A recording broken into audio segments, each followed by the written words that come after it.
So, over the course of the last month or so, we've done a lot of writing with 10-minute quick writes. Essentially, we were just trying to get used to getting our pencil to the paper, or if we're typing on the keyboard, and just getting our thoughts down fast and furiously, just everything from our head down into the writing piece. And so, hopefully, you came up with several good ideas related to narrative topics, your own personal narrative stories. You may have some that you finished the story, some that are short, some that are longer, many that are unfinished. That's the idea. So, what you're going to do is think about the ones that you've written so far, and maybe one of those might work for this, or maybe you'll have to choose a different topic. Whatever you choose to do is fine. But we are going to move in for the next week and a half, 2 weeks into creating from the beginning a polished up narrative writing piece so that we have a finished product here. So, in order to choose our uh, the just right story, the story that's just right for us, I want us to think about a few things. Your narrative story that you choose must have a story arc. We have talked about this where you have to have a story that's not just flat, like a list of things you did. I woke up and got up, we had breakfast, then I went to school. After school, we started to drive to Florida for our vacation. Then we did this. And just a list of things does not really make for an interesting story where it makes the reader want to keep reading necessarily. You can do that, but really, you want to have something that has the different elements of a narrative piece. And so you can look at this: the problem, the rising action, the climax, the falling action, the resolution. These are all things that we've talked about over the course of this year related to the story structure. So I know you're familiar with this. So being specific here, your story should have some sort of problem. It doesn't have to be a major problem. It could just be some sort of conflict or something suspenseful. And so, what I mean by that is it might not be this big negative problem. It could just be something where the reader is thinking, ooh, I wonder what's going to happen next. And there's a little bit of mystery to it, or there's a little bit of you are building up some suspense here. And so, it might be something simple. It might be a big baseball game that you have against a team that's very good, and it's not necessarily a problem. You could talk about how it's a big challenge, and it turns out to be this is just kind of a normal story for you. Nothing big, major, drastic happens, but if you build up the suspense and focus on the conflict there, would be how this team is really going to be very challenging to play, and make it kind of question whether or not your team or you are capable of winning this game, and make it so the reader says, ooh, I wonder what's going to happen next. So some sort of problem or suspense needs to happen in your piece that you're choosing. Your story should also have a climax, and so we talked about the climax, the turning point of the story where you're building up, you have this problem or you have this something that's going on here to where the reader is wondering what's going to happen. And then eventually we find out in the end what is the outcome of this story. And so maybe it's something where you are just diving on a diving board. I've used this example I had when I was younger where we had a high dive like at a local pool that when I was in school, and I really was nervous about climbing all the way up to the top and jumping off of this diving board. I'd never done it before.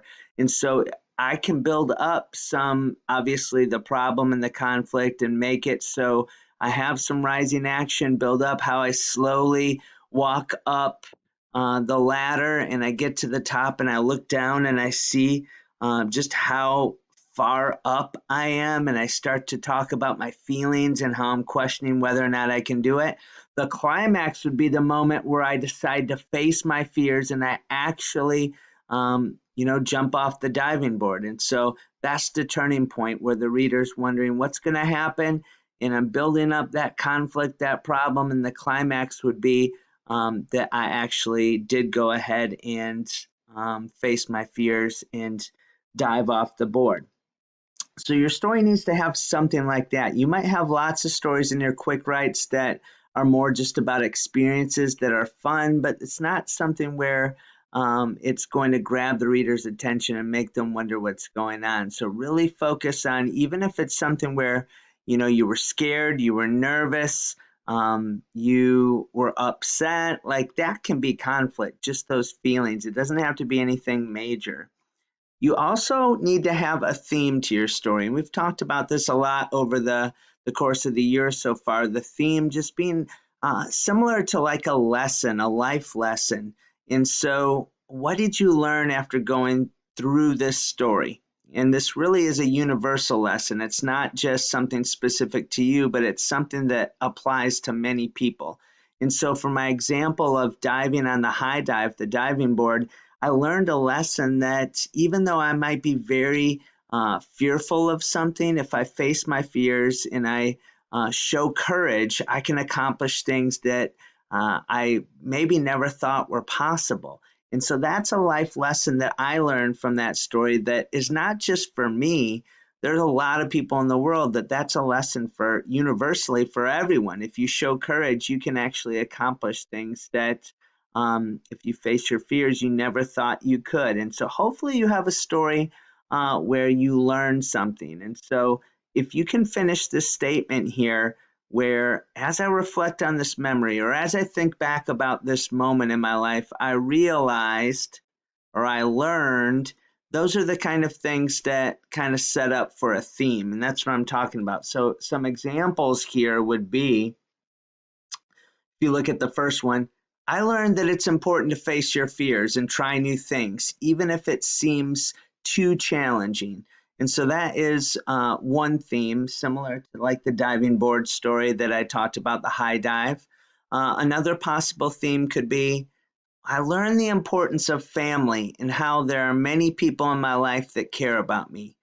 Okay, so maybe you have a story where a family member helped you with a situation or a problem, and you realize just how important family is to you and how supportive your family is. So many of you have a story like that, or it could be instead of family, it could be a friend or whatever it is. Related to friends, the third one here says, I realized that being a true friend means sticking up for others when they need it. So a friend might have done that for you, or you might have stuck up for a friend and maybe spoke up when they needed some help. Maybe somebody was bullying them or being mean to them, and you stepped in and stuck up for them and really said, "Hey, like you need to. Those words are unkind. You need to." Stop doing that, and you help somebody out. That's true friendship, and so maybe that's a lesson you learned. Or the last example here, I realized that being an older sibling means that it's partially my job to protect my younger brothers or sisters. So maybe there's a story where you have a younger brother or sister that was getting picked on the playground or on the bus, or somebody just was not being kind, and you had to step in, similar to the last one, and get involved and help out, kind of come to the rescue. And then at the end of the story, you realize, wow, like I really do. Part of my job as an older brother or sister is to take care of them. And that is a lesson you learn that is a theme that a lot of people have, everybody in life, that we have people that we can help or protect or be a good friend or family member to. So your story needs to have something like that. If it's just a list of fun things you did, then that doesn't really fit to what we're trying to do, the story structure here on our story arc. Another thing is your story should not have too much dialogue. We're going to do a lesson about this or a couple lessons on dialogue. But if you've done a quick write and it's just a conversation, a lot of talking, your narrative is only going to have like a handful of places where there's talking dialogue. Your story really should be developed through the actions of the characters, and you're one of the character, and the feelings and what they're thinking and stuff like that. So just know that if you have a story where there's going to have to be a lot of talking involved, then maybe you'll pass on that story. That might not be the one for you. And then finally, the last thing is your story should zoom into one particular moment. You are going to take a small moment, your teacher might have said this before, and make it large where you're going to expand it, but you are going to talk about one particular thing. A bed to bed story is, you see that first point is, I got up in the morning, I brushed my teeth, we had breakfast, I did this. You tell about the whole day, and then afterwards you go to bed and say, that was a great day. I had so much fun. You're not going to tell a story that's the whole day. Or you're not even especially going to tell a story if it's like the whole vacation that you took. For example, don't write a narrative story about a vacation to Florida. You're going to zoom into one specific moment, like one afternoon that you went to the park on that vacation. That's more what we're talking about. Okay. So make sure you choose a topic to where you can focus just on one part, but you still have enough information. Like me just being on that diving board, I could stretch it out. We're going to talk about stretching things out and giving lots of details here. Make sure you choose a topic that fits that. Okay, those are the steps. And what you are going to do is fill out a Google form that just tells me your name and what your story is that you are writing. You're not going to do any writing today. You're just going to tell me the topic you're choosing. And that's just going to be short and sweet. It's going to be the time. For instance, I have a story. I could say, my story is going to be the time where I broke my ankle playing baseball. That's it. I don't have to tell. It's just one sentence. What's the topic going to be?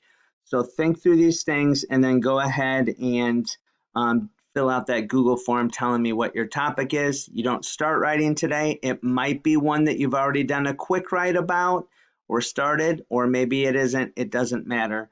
But really reflect on what the best story is going to be for you.